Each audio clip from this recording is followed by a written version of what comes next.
We're now joined by our first ever guest. We're very honored to have Dr. Ekuru Aukot and also with us Phillip Murgor, who are both running for president. Gentlemen, thank you for coming in. Let's start with Dr. Aukot. People say you stand no chance. Why are you even doing this? Why do they say I stand no chance? Because probably they say that because you guys haven't really given us the proper coverage as we should. I think if Kenyans listen to the issues we are putting on the table, especially as Third Way Alliance, we put in about 5 pillars which actually touch the hearts and minds of Kenyans. So if Kenyans listen to issues and they stopped listening to tribal mobilizations and maybe people whose only CV in life is a name that they've acquired over the years. But a name is important in politics. It is important. It helps getting that name recognition. It is important only if there is content to it. I mean, a name alone is not enough. You must have content. You must be able to speak substance. A lot of the people that we will be competing against, for me, I have hardly heard them speak of any content or any substance that really affects Kenyans. Let me give you an example. Last month should be a defining moment for Kenyans. Every politician who is in power right now, who we want to replace, was busy running around this country, mobilizing Kenyans to go and vote. They were mobilizing Kenyans to go and vote, whilst at the same time, Kenyans were dying in hospitals because doctors were on strike, famine and drought was killing Kenyans. I just came back from Kilifi and Mombasa counties last week, and I was told very horrific stories in Ganze. So, you know, you don't mobilize a dying population. And for me, what I also feel a little bit unfair in this narrative, we need to create a new narrative in terms of the leadership of this country. And the media, I really will propose, should be able to help create that narrative, because you people followed these people as they mobilized their tribal regions and their tribes, as if that is really news. Which Third Way Alliance has marketed itself as a tribeless movement. How can you shift mindsets when it comes to politics and trying to separate tribe from that? That's why Third Way Alliance is interested in putting issues on the table. I've even been asked ridiculous questions like, Ekuru, you are from the Turkana community. How many people can you mobilize? I don't want to be a president of the Turkana or of 2 tribes. I want to be a president of Kenya, which is why I'm putting 5 key issues on the table. Okay. Do you want to be a politician or you want to be a leader? I want to be a leader. And by the way, how do you draw the line? I see nothing wrong with politics. Okay. Politics is public life. Politics is about security of the people, food security, education, health, and all those things. So anybody who talks about those things, I mean, politics is stewardship. This country, for the last 53 or 54 years, has hardly had any stewards. Leadership that can actually take advantage of either economic opportunities that are obtained in any regions of this country. We've never had that. We've had our leadership around, or politicians masquerade as leaders, around tribe, around numbers. Now, that's not how our country... And that's not going to change, Daktari. I think it's safe to assume it's never going to change. No, I think, Ken, you have to be optimistic. Okay. You have to be optimistic. It's not right. Just because people get killed in this country does not justify the fact that we should continue killing people. We must always say, no, this is a vice. We must change it. All right, Mr. Murgor. Yes, why are you even doing this, knowing the stakes that are involved in this, and everybody calls this a 2-horse race? It's just you that calls it a 2-horse race. And the polls, you don't rank anywhere in the early polls. Who does the polls? The pollsters. Yeah, the pollsters. And what are they based on? Exactly what Ekuru said, on what you do in the media. But let's start where it should. But they don't poll journalists, they poll ordinary Kenyans. And how does the population know that you exist or don't exist? Through the media. But coming back to something you asked, my brother Ekuru, starting by saying he has no chance. Chance at what? The race hasn't started. The official campaign period is on the 28th of June. So the fact that and yet you have posters around the country telling people to register as voters so they can vote for you. No, my posters have now come down, and they were all related to the MVR, mass voter registration. It wasn't MVR2. None of them said vote for Phillip Murgor. But there was a big picture of you. I just saw one in Kisumu over the weekend. I'm glad it's still there, and I'm glad more importantly it hasn't been torn down. So it just shows my acceptability. There's one in Kiambu as well, and it hasn't been torn down. But having said that, we haven't started our campaigns. Neither Ekuru hasn't. As lawyers, we should be the first people to observe the law.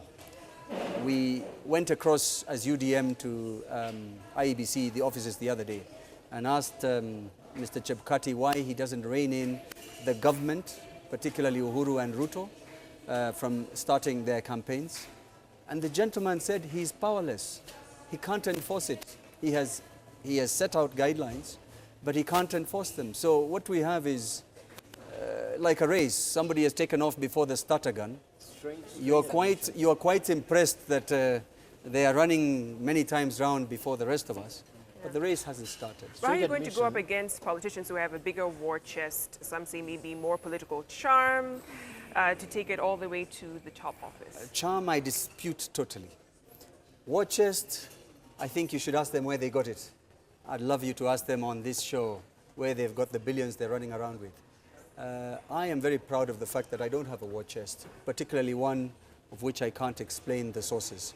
So these are the things you should be asking on the front page instead of giving them headlines as they tear at each other and divide Kenyans on tribal lines.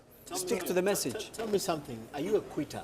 Not at all. Ken, you must be very young. Why do I say that? If you've known me a long time, if there's one guy who doesn't quit, it's Phillip. How far did you go with Goldenberg investigation? They removed me from the case. I didn't quit. I know you were threatened. Your life. You came out in public and complained about your life being in danger. No, you missed the point. Mm-hmm. Did they sack me, or did I quit? You quit on those bases. No. Mm-hmm. Which part are you talking about? As DPP? No. Investigations first, before you became the DPP later on in 2005. Well, I'm glad you asked about that much earlier time. I Yes, think it was earlier. 93, 94? No. 1997. 97. 1997, that's why I said you must have been very young. I know Victoria was. The idea is, if you look a little into that history, my life was actually threatened. Yes. Mm-hmm. And by very, very powerful people in government. And thereafter, when I didn't quit, they cut away my financial base by denying me my legal fees. Yes, they did. At which point you ask yourself, why should you work for a client who's not even willing to compensate you? All right. So it's not about quitting. It's at the point when you know it's hopeless. All But right. as long as I have backup and support, I don't quit. Just one more. Goldenberg, and then you came in as the DPP. So you had Goldenberg, you had the Anglo leasing, and you had obviously the cocaine hall. Which one can you say was your biggest success? At the Now, time of if any of investigation? them. If any, yeah. In all the three you have mentioned, as DPP, I was fired. So I didn't remain long enough to succeed in anything. So, but the fact that I pushed them to the extent that I could is my success. Yeah, Dr. Victoria, Kotti, you you're going want to ask respond? Vicky something. Yeah, I was going to ask Victoria, and I really want to challenge you. Why do you guys perpetuate this narrative that the leadership in Kenya is only about certain individuals? Or certain families. Or certain families. I think for me that's where we begin to go wrong in this country. If we are honest to ourselves, one of the frailties of Kenya's, Kenya as a country is the failure of leadership. Because if you are asking me or my brother Murgor to have the same experience of the fellows you call, Successful. and I don't moneyed. need that experience. Because look, right from what he's explaining, let's pick, for example, the corruption scorecard alone. Goldenberg, Anglo leasing, Eurobond, Suji Makaburi saga, the sale of cocaine hall, all those things. None of the fellows we are seeking to replace can highball Kenyans and say, I am clean. Okay. So is that really the experience we are looking for? So let's not talk about What I those. wish you guys could do, help. Let's talk about a new narrative, the issues Murgor is putting on the table, the issues Ekuru is putting on the table. Okay. And that is what will drive this country forward.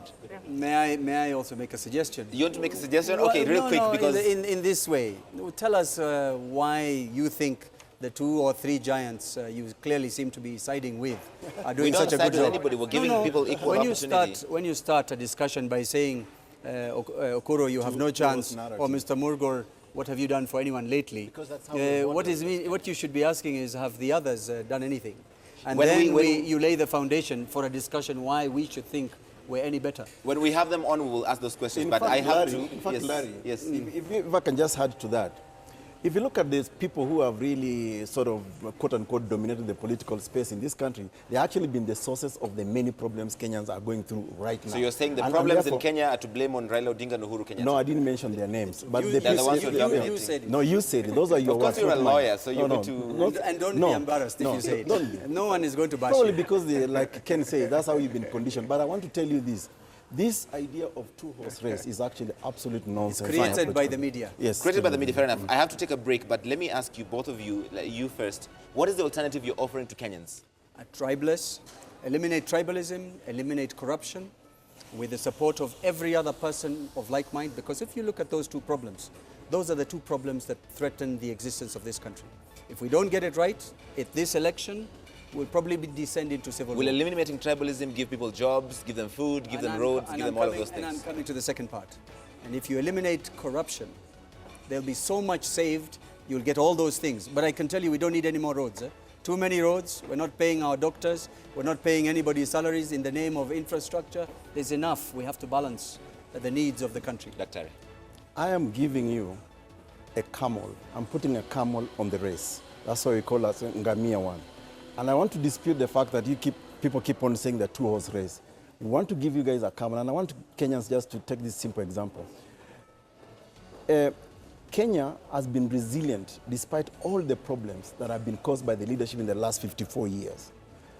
Now, Third Way Alliance, Kenya, is actually giving Kenyans, proposing to Kenyans, a leadership that has no baggage, that is not been implicated in any corruption scandals. Kenya needs to start afresh with the new leadership, because the solution number one to our problems in Kenya, trust me, Larry, is to replace the current leadership. All right. Gentlemen, we're going to leave it there, and we've deliberately made it short so that politicians don't come and bamboozle us. So if you can say it in those few minutes, you think the Kenyans have heard you. You want us to leave the show? That's what we're going to leave it, because That's we're his taking a polite way break. of saying it, I guess. When we come back, we're back to conclude. We haven't even started.